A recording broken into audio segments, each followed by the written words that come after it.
अस्सलाम वालेकुम व्यूअर्स, आप देख रहे हैं MYK स्पोर्ट्स और आज हम बात करेंगे सचिन तेंदुलकर की वो क्रिकेट इनिंग्स जिसके बाद शायकीन ने उन्हें क्रिकेट का देवता करार दिया। इंडियन क्रिकेट टीम के साबिक बल्लेबाज और मास्टर ब्लास्टर के नाम से मशहूर सचिन तेंदुलकर 24 अप्रैल को 50 वर्ष के हो जाएंगे।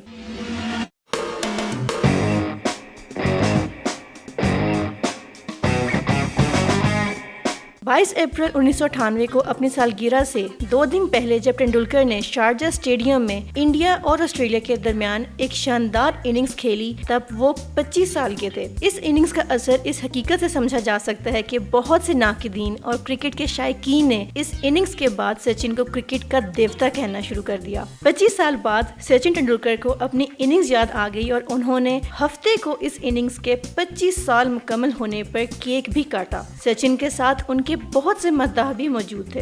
केक पर 22 अप्रैल 1998 को शारजा में खेली गई सचिन की इनिंग्स की तस्वीर लगाई गई। इस इनिंग्स को डेजर्ट स्टॉर्म के नाम से भी याद किया जाता है। Team India Coca Cola cup के फाइनल में पहुंचेगी या नहीं, इसका फैसला ऑस्ट्रेलिया के खिलाफ मैच से होना था। स्टीव वॉ ने टॉस जीतकर पहले बैटिंग का फैसला किया। माइकल बेविन के नाकाबिल शिकस्त 101 और मार्क वाह के शानदार 81 रन की बदौलत ऑस्ट्रेलिया ने 50 ओवर्स में 284 रन बनाए। इंडिया को फाइनल में पहुंचने के लिए 254 रन बनाने थे, तभी टीम नेट रन रेट के लिहाज से न्यूजीलैंड को पीछे छोड़ सकती थी। सचिन टीम के ओपनर के किरदार में थे। इंडिया ने 29 ओवर्स के खेल में 4 विकेटें गंवा दी थी और टीम का स्कोर 138 रन था। फिर मट्टी का तूफान शुरू हुआ। सचिन विकेट पर खड़े थे। सचिन ने अपनी सवाने उम्री प्लेइंग इट माई वे में इस तूफान के बारे में लिखा, मैंने अपनी जिंदगी में कभी मट्टी का तूफान नहीं देखा। हवा जमीन के एक सिरे से दूसरे सिरे तक चल रही थी। मैं 5 फुट 5 इंच का था।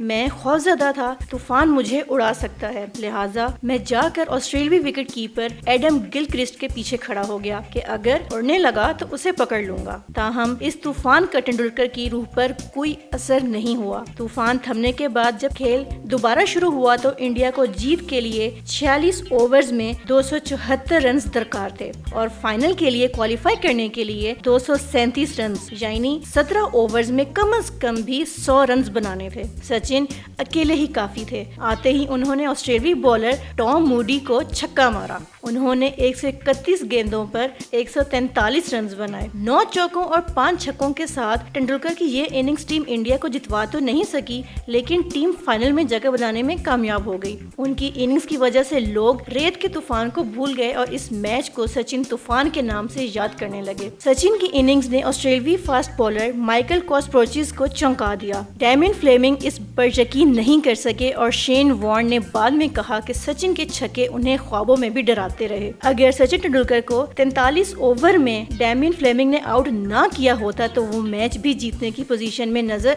आ रहे थे। जिस गेंद पर उन्हें आउट करार दिया गया, सचिन समेत तमाम तज्जियाकार उसे 9 बॉल समझ रहे थे। मद्दाह 25 साल बाद भी सचिन की इस इनिंग्स को नहीं भूले। के साथ ही लोगों को टीवी पर मैच की कमेंट्री करने वाले टोनी ग्रे की आवाज भी याद है। ताहम सचिन ने 2 दिन बाद 24 अप्रैल को खेले गए फाइनल में इस इनिंग्स की कमी को पूरा कर दिया। उन्होंने फाइनल में 131 गेंदों में 12 चौकों और 3 छक्कों की मदद से 134 रन बनाए। उनकी सेंचुरी की वजह से इंडिया ने कोका कोला कप जीत लिया। बाद-अज़ां प्रेस कॉन्फ्रेंस में ऑस्ट्रेलियाई कप्तान स्टीव वॉ ने भी कहा कि उनकी टीम सचिन तेंदुलकर से हार गई। सचिन ने अपने पूरे कैरियर में 100 बैनुल-अक़वामी सेंचुरियां बनाई, लेकिन जब उनकी खास सेंचुरियों की बात की जाए तो शारजा में लगातार 2 मैचों में बनाई गई उनकी 2 सेंचुरियां सबसे पहले याद आती हैं।